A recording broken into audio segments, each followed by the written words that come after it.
Quais são os limites da influência financeira digital no mercado de capitais? Olá, sou Marco Garcia, advogado com mais de 10 anos de experiência em direito societário, e o vídeo de hoje é uma reflexão sobre quais são os limites jurídicos, em particular, qual é o regime de responsabilidade daqueles influenciadores financeiros que atuam no mundo digital. Esse vídeo ele visa apresentar para vocês um pouco sobre o panorama jurídico dessa situação, um pouco como ele vem sendo desenvolvido, qual é o problema aqui no cerne da questão, porque isso importa juridicamente, qual impacto isso pode causar na vida das pessoas, e no final do vídeo a gente fala um pouco sobre os próximos passos, inclusive uma sugestão autoral minha, no artigo que está para ser publicado, sobre como esse tema merece um reparo legislativo no momento. Do que estamos falando? Se você olha aqui o ano 2021, auge do final da pandemia, lá, enfim, felizmente caminhando para o final da pandemia de Covid-19, a nossa querida senhorita Kim Kardashian faz um post no seu Instagram e exclama todas as palavras em letra maiúscula: "Are you guys into crypto? This is not financial advice, but sharing what my friends just told me about the Ethereum Max Token." Acontece que a senhorita Kim Kardashian foi processada pela SEC, pela Securities Exchange Commission americana, em razão de divulgação ilegal de valores imobiliários, nesse caso desse Ethereum Max Token, que mostrou-se com o passar do tempo que não era nada mais do que mais um esquema de pump and dump e que deixaria as pessoas lesadas, inclusive os muitos seguidores da senhorita Kim Kardashian que viram o seu post e seguiram atrás. Mesma discussão aconteceu no caso do muso do futebol americano Tom Brady e a divulgação da FTX, outros casos que aí já são um pouco mais próximos a golpe, como o da Goblin Gang. Por que isso está acontecendo? Numa pesquisa do ano de 2020 ainda da B3, notou-se que mais de 75% das pessoas iniciaram seus investimentos com base em informações que foram obtidas de influenciadores. Esses influenciadores digitais, eles se propagam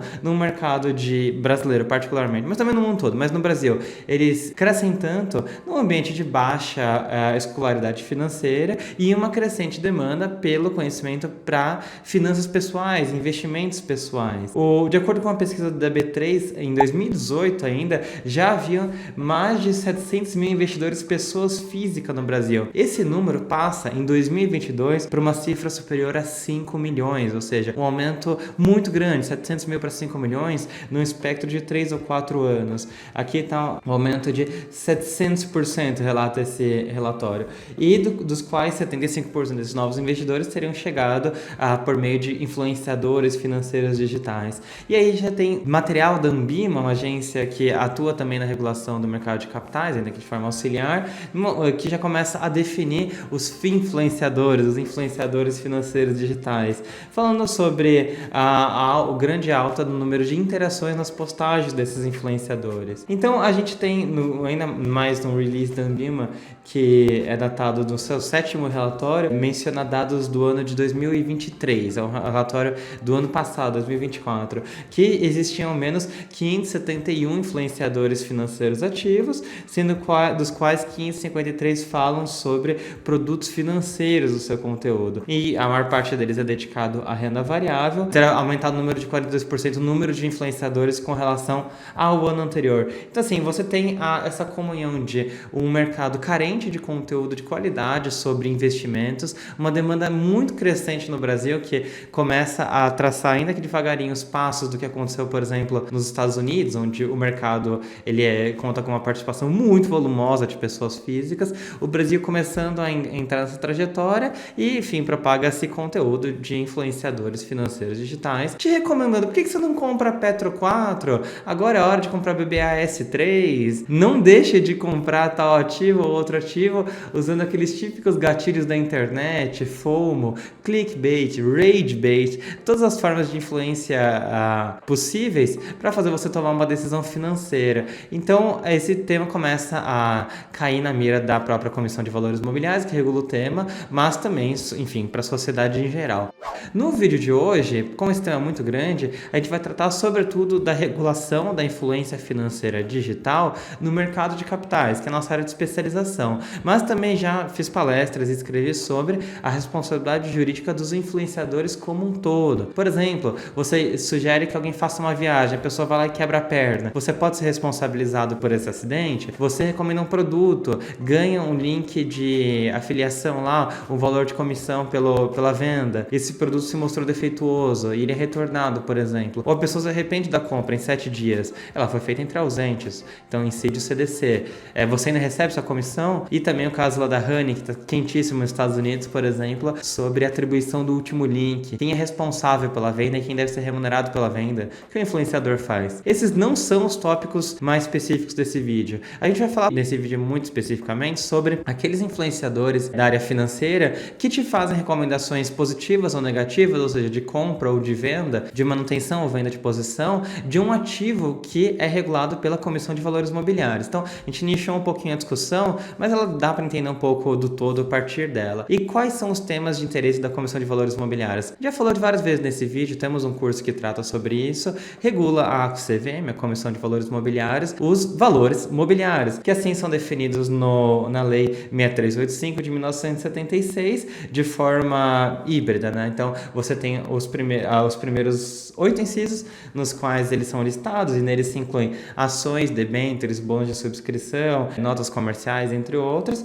e você tem aquela hipótese residual de que valor mobiliário é tudo que, quando ofertado publicamente, quaisquer títulos ou contratos de investimento coletivos que gerem 3 categorias de direito: direitos de participação, de parceria ou de remuneração. Então, é A, B ou C, né? Então, ou gerem direitos de participação, ou gerem direitos de parceria, ou gerem direitos de remuneração, inclusive da prestação de serviços cujos rendimentos estejam atrelados ao esforço de terceiros, né? Essa é a lógica do que é um valor mobiliário. Então, a gente está falando sobre recomendações de compra de ações, de debêntures e, sobretudo, de empresas listadas aqui no Brasil. E a gente está falando sobre influenciadores, mas o que é um influenciador? Eu trago para vocês uma definição bastante acertada, ao meu ver, de influenciador pela nota de orientação da própria B3, né, que também atua na regulação, evidentemente, do mercado de valores mobiliários. Influenciador é definido como, abro aspas, pessoas naturais e jurídicas que sejam reconhecidas por sua capacidade de disseminar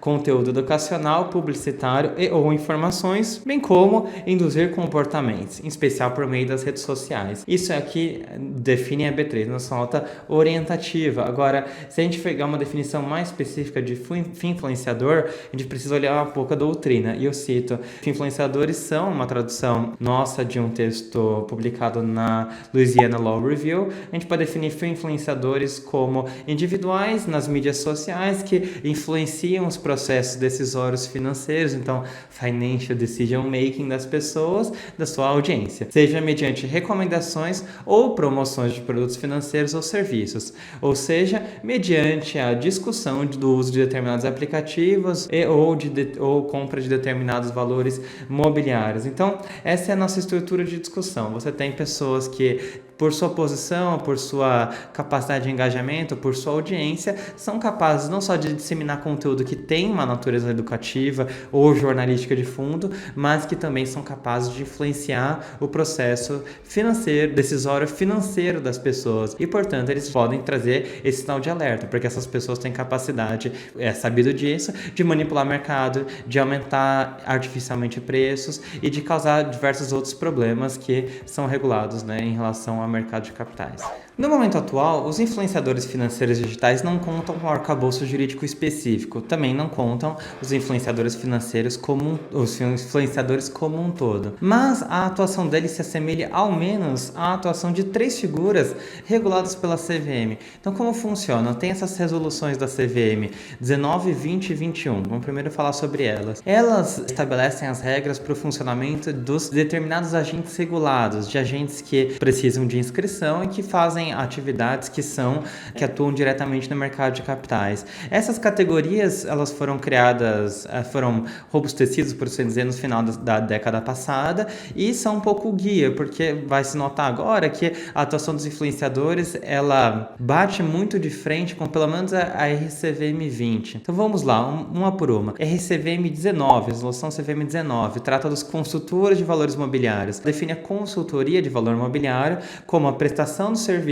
de orientação, recomendação e aconselhamento. Então veja, orientação, recomendação e aconselhamento parece que um influenciador financeiro faz, de forma profissional, independente e individualizada, sobre investimentos no mercado de valores mobiliários cuja adoção e implementação sejam exclusivas do cliente. O consultor, em essência, pessoa que contrata para te ajudar a tomar decisões no mercado de valores imobiliários. Então você é, sei lá, uma pessoa muito rica e tem um patrimônio muito grande, você quer decidir como alocar esse patrimônio, você contrata um consultor regulado pela RCVM 19, alguém que tem certificação, ensino superior, etc. E está distrito a uma pletora de deveres fiduciários e de agência, entre outros. E essa pessoa, ela vai lá e te aconselha, tem como profundamente essa ideia de aconselhar. Quem toma a decisão é o cliente. Você tem a figura da RCVM 20, dos analistas de valores imobiliários. Essa ela colide bastante com os influenciadores. Define a RCVM 20 sobre os analistas de valores imobiliários, que a atividade de analista de valores imobiliários,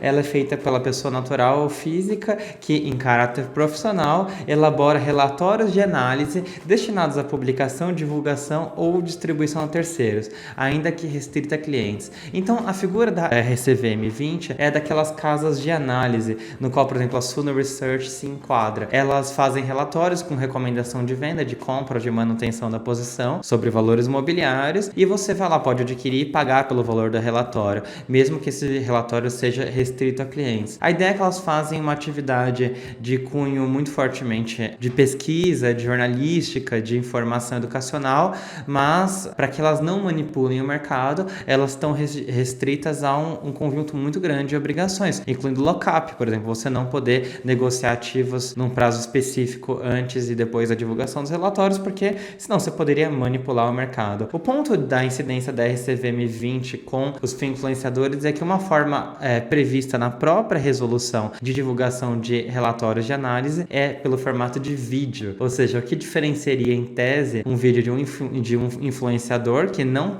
se qualificaria na RCVM 20, nunca poderia obter a certidão porque ele não preenche algum dos requisitos ou porque ele não foi atrás, de um relatório, por exemplo, da Suno Research publicado em formato digital, já que vídeo também é relatório de análise. Vou falar sobre isso. A última figura potencialmente colidente com os influenciadores é RCVM 21, dos administradores profissionais de carteira. Em essência, não precisa pegar a definição, são pessoas que elaboram direto ou indiretamente para manter uma carteira de valores imobiliários, né? Então, inclusive a aplicação de recursos financeiros por conta do investidor. Eles são muito parecidos com a RCVM 19 aqui na nossa discussão, assim. A RCVM 19 ela faz o aconselhamento pessoal, a RCVM 21 é a administração, a RCVM 20 são os analistas. E também tem a figura dos assessores de investimento da RCVM 178 e 196, que não são tão colidentes porque, embora pareça assessor de investimento, uma palavra pode ser muito parecida com a de um influenciador, o assessor de investimento é essencialmente aquela pessoa que capta uma ordem por escrito do cliente, ou se for verbal, ele transmite a ordem por escrito para um sistema de negociação, né? Então é o cara que manda a ordem no sistema. Beleza, qual que é o problema aqui? Você tem pessoas que com uma câmera e um setup simples, elas começam a tratar de temas que até então são regulados, eram e são ainda regulados por essas figuras. É caro você ser um agente regulado da RCVM 19, 20, 21 ou 176. Exige um custo de montar a estrutura e também existe custo de compliance. Como eu falei, essas pessoas reguladas estão sujeitas a uma infinidade de deveres fiduciários, deveres que previnem conflitos de agência e os deveres naturais de alguém que atua no mercado de capitais. Mas o influenciador com a sua câmera e seu microfone, ele consegue fazer essa mesma atividade com muita tranquilidade, sobretudo a da RCVM 20, a publicação de relatórios de pesquisa. Porque embora um vídeo de YouTube não pareça um relatório de pesquisa formalmente, materialmente ele é muito parecido, porque você vai pegar um influenciador, vamos dar dois exemplos aqui, né? Você tem o primeiro exemplo da própria Suno Research, que é um agente regulado da RCVM 20. Você tem o primeiro vídeo aqui tratando sobre a Vale 3, né? Então, eles estão analisando esse ativo específico de forma muito profunda, inclusive o vídeo é muito bem feito, não é um shade, não é uma crítica. Eles fazem uma análise contábil, uma análise financeira e recomendam não um ativo. Aí vocês assistam o vídeo. Então, eles estão atuando como Suno Research, agente regulado da RCVM 20, e pela publicação desse vídeo eles têm lock-up, por exemplo, eles não podem negociar Vale ou não. E a gente dá um outro exemplo de um influenciador bastante conhecido, que é o próprio Thiago Reis, né? Analisando a própria Vale. É a mesma coisa, agora o Thiago Reis não tem certeza sobre o seu status regulatório, se ele tem o registro da RCVM 19 ou 20, por exemplo. Mas ele fala em sua pessoa física, ele fala como um agente regulado, como um influenciador ou não. E aí o ponto é que a CVM, ela vem tendo um approach muito, uma abordagem muito laid back em relação a isso. Ela praticamente fez uma única nota de orientação, não conto com o nome agora, mas posso colocar na descrição, falando, olha, para os influenciadores financeiros que atuem de forma colidente com essas categorias reguladas, eles devem buscar o registro. Agora, imagina uma pessoa que sequer pudesse se registrar. Ela vai, enfim, talvez continuar fazendo essa atividade de forma irregular. E esse approach da CVM também, ele é muito a posteriori. Então, a pessoa está lá 3 ou 4 anos publicando vídeo, fazendo análise. Agora, talvez tenha algum problema e, enfim, tem que buscar a CVM. Então, é uma situação muito ruim. E aí, nesse artigo que eu publiquei com a minha colega de INSPER, uma grande profissional que é advogada em São Paulo, Natália Fioravanti Salvadori, nós discutimos se essa abordagem atual da CVM, que é praticamente nenhuma, olha, busquem se registrar, mas a gente tem pouquíssimos casos que discutem o mérito disso, praticamente só discutem o mérito da finfluência em casos patentes de golpe. A gente discute se não seria necessário criar uma nova resolução, uma nova figura. E aí, se você para abordar ponto a ponto, a gente entende que a atuação dos influenciadores não é exatamente nem a da RCVM 19, 20 ou 21, e que talvez mereça uma atenção legislativa diferenciada. Quais seriam, então, essas balizas de uma nova atuação regulatória? Primeiramente, quais são as diferenças entre os influenciadores e os agentes regulados? Muitos influenciadores não exercem essa atividade de forma profissional, então é um requisito das resoluções que você faça de forma profissional. Eles pegam uma câmera e fazem vídeos de forma, enfim, esporádica. A forma de remuneração é muito distinta. A forma de remuneração, por exemplo, da RCVM 19 e 21, ela é feita diretamente pelo próprio cliente. Da RCVM 20, você pode vender o próprio relatório, então não necessariamente é um ex-cliente, você pode vender para o público em aberto ou de alguma forma restringir. Mas a gente está falando de influenciador, como que ganha dinheiro um influenciador? Ele ganha com link afiliado, ele ganha com patrocínio no YouTube, com patrocínio no Instagram, patrocínio no Google Ads, ele ganha com patrocínio inserido dentro de um vídeo, então é um contrato de parceria. Agora vejam, por exemplo, quão interessante é. Você tem um influenciador que ele é pago para fazer um vídeo sobre a Vale 3, aqui a gente está falando da Vale, vamos falar da Vale ordinária aqui. Da Vale 3, ele tem uma obrigação de revelar que ele fez que ele recebeu esse valor pelo vídeo? Olha, talvez em razão de regulamentação publicitária, sobretudo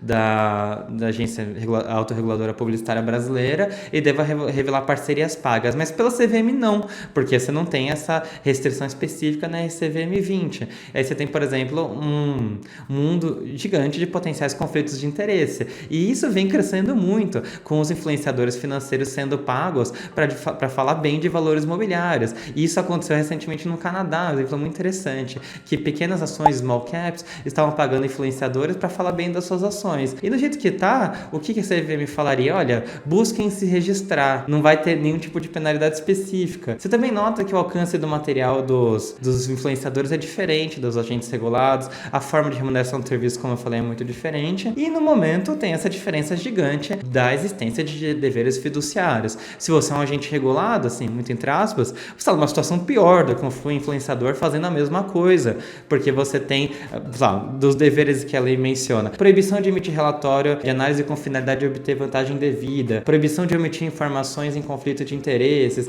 proibição de negociar valores imobiliários, lock-up, proibição de participar em oferta pública à distribuição de valores imobiliários, a proibição de atuar em assessoria para operação de M&A, etc. E aí o influenciador não tem nenhuma dessas obrigações, porque ele não é uma figura regulada. Então, assim, em nosso artigo, na situação atual, a situação atual é do ofício circular, eu peguei o número agora, número 3 de 2020, da CVM com a SN, você tem uma recomendação muito fraca. E para aumentar o enforcement da CVM, a gente defende no nosso artigo que seria preciso das duas uma: criar um regime específico para a regulamentação de influenciadores, ou ao menos esclarecer esse processo de registro e quais são as sanções pela atuação nesse ínterim sem registro perante a CVM. Dito isso tudo, apesar de eu falar que não existe um regime específico, eu preciso ressaltar, até pela compleção da nossa informação, que todos os agentes, regulados ou não, que manipulem o mercado, façam práticas não equitativas, criem condições artificiais de oferta e de demanda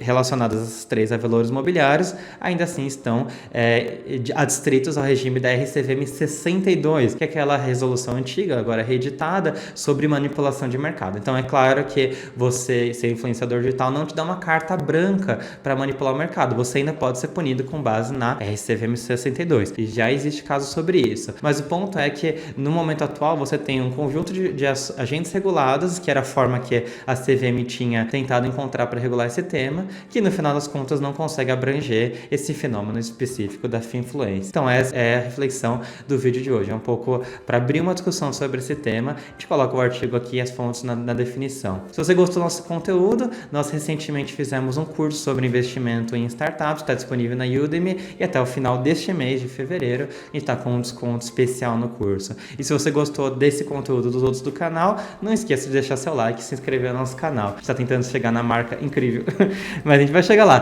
de 1000 inscritos no canal, um canal que é um projeto de paixão, um projeto antigo do escritório que a gente pretende continuar alimentando com conteúdo, ainda que aos poucos. No momento eu me despeço, sou Marco Garcia, muito obrigado, até a próxima.